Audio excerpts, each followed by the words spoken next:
Après avoir vu donc toute la partie paramétrage, nous allons voir maintenant une nouvelle thématique sur EBP PayPro 2007, c'est la saisie donc des bulletins de paye. On peut saisir effectivement de différentes façons, soit ce qu'on appelle tous les éléments de paye, à savoir les variables, mais également les absences, donc de deux façons. Première chose que nous allons voir, c'est comment saisir les variables à la fois dans le bulletin de paye ou à travers ce qu'on appelle un tableau, on appelle ça des grilles de saisie. Sincèrement, je trouve ça très très bien, vous allez voir, c'est vraiment très très pratique. Et nous verrons après effectivement un autre tutoriel comment saisir les absences, mais dans la même philosophie que les variables. Alors, deux possibilités. C'est vrai que si vous n'avez pas beaucoup de salariés dans votre entreprise, c'est beaucoup plus pratique, même si peut-être vous avez beaucoup d'éléments variables, de saisir dans les bulletins de paye. Donc c'est ce que nous allons voir dans un premier temps, mais malgré tout, vous allez voir, si vous avez beaucoup d'éléments variables et que vous n'avez pas beaucoup de salariés, ça vaut quand même le coup peut-être de définir un tableau, parce que ce tableau, tous les mois, vous allez pouvoir l'éditer, et si un jour il y a un souci, eh bien, vous pourrez donc revoir tous les tableaux de chaque période que vous aurez saisi. Alors comment on procède? Première chose que l'on va voir, c'est la saisie à travers le bulletin de paye. Donc là, c'est le plus simple, c'est-à-dire que vous rentrez dans les bulletins de paye de chaque salarié. Et à droite, ici, vous voyez, vous avez une rubrique qui s'appelle saisie des variables, hein, c'est cette partie-là.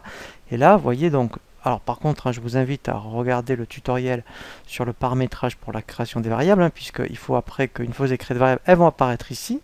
Et après, tout simplement, donc pour ce salarié, s'il y avait eu 50 euros d'acompte, voilà.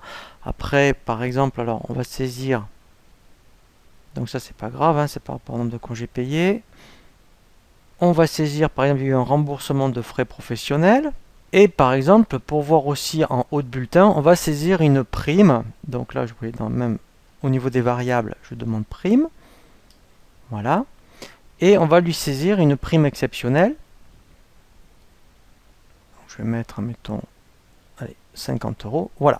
Donc là, tous les mois, c'est ce que vous allez faire. Hein. Si vous avez effectivement 2-3 salariés, vous voyez, donc déjà, on a vu là la prime de 50 euros. Et en bas, normalement, voilà, on voit bien la compte et les remboursements de frais. Donc ça, sincèrement, c'est le plus simple hein, que vous pouvez rencontrer et ça marche très bien. Donc si vous avez comme ça 2-3 salariés, allez, moins de 5 salariés, on va dire, et que vous avez quelques éléments variables, alors on ne parle pas encore des absences, on verra les absences, eh bien ça, c'est vrai que vous pouvez faire comme ça.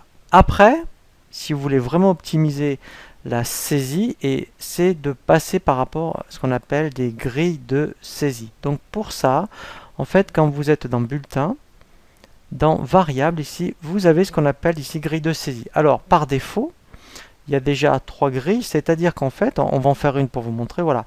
Par exemple, si vous aviez donc vous êtes dans une société où il y a beaucoup d'heures à saisir, eh bien, vous voyez, donc il y a une grille heure, et là vous rajoutez tout simplement, vous voyez, les variables que vous voulez saisir. Voilà, tout simplement. Donc on en rajoute autant qu'on veut.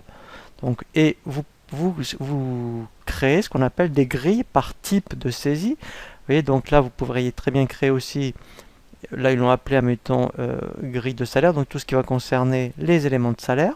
Voilà. Et après, donc il y en a une autre par défaut, voilà, les variables courantes, voilà. Donc vous pourriez très bien créer, vous voyez, voilà, vous serez maintenant dans le transport, vous pourriez dire, ben moi je vais me créer une grille que je vais appeler chauffeur, par exemple. Voilà. Donc en description, vous mettez chauffeur. Et là, tout simplement, eh bien, vous iriez rajouter des variables spécifiques au chauffeur. Voilà, donc là, bon, moi je vais juste, admettons, prendre des heures, hein. Là, vous iriez, eh bien, oui, voilà, et vous rajoutez autant d'heures que vous voulez, enfin, soit des heures, soit des primes spécifiques au chauffeur, hein, vous voyez, donc voilà, et etc.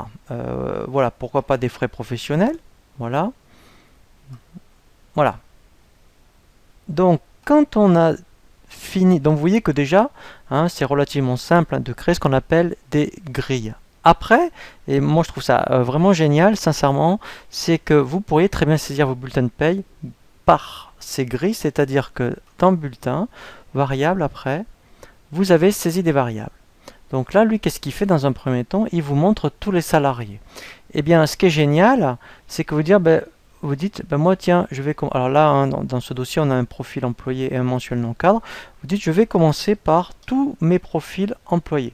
Donc là, le fait de mettre le profil employé, lui, déjà, il va vous donner que les salariés qui ont ce profil-là. Et là, déjà, vous pourriez se dire, ben voilà, moi, je vais saisir. Donc là, mettons, c'était, voilà, vous voyez, mettons un acompte. Voilà. Donc je vais mettre 60 euros. Voilà, il y avait des tickets restaurants par exemple. Hein, voilà, mettons 15 tickets. Voilà. Et ici en plus, vous pourriez dire, ok, je vais saisir, mettons. Donc soit vous mettez qu'une grille, vous y mettez tout. Soit vous pourriez dire, bon, en plus, je vais saisir ma grille que des heures par exemple. Vous voyez, voilà. Donc ce qui est intéressant, voilà, vous voyez, donc soit vous faites une seule grille où vous avez tout, ou plusieurs grilles si vous avez beaucoup d'éléments variables. Donc, vous faites ça pour le profil employé. Après, moi, j'avais un mensuel non cadre CDI. Donc là, pareil, vous voyez qu'il affiche bien maintenant tous les salariés qui ont ce profil-là. Et même principe, après, eh bien, on peut saisir directement, soit par différentes grilles, soit il y a une seule grille et vous y mettez tout. Voilà. Alors, donc là, après, l'intérêt, c'est que, donc, oui, donc je vais rajouter par exemple pour qu'il, voilà, mettons, il a fait 5 heures. Voilà. Après, donc si vous en aviez saisi plusieurs, donc ce que je vais faire, je vais montrer quelque chose. C'est l'intérêt, c'est qu'après, donc là, en fait, je vais tous les faire apparaître.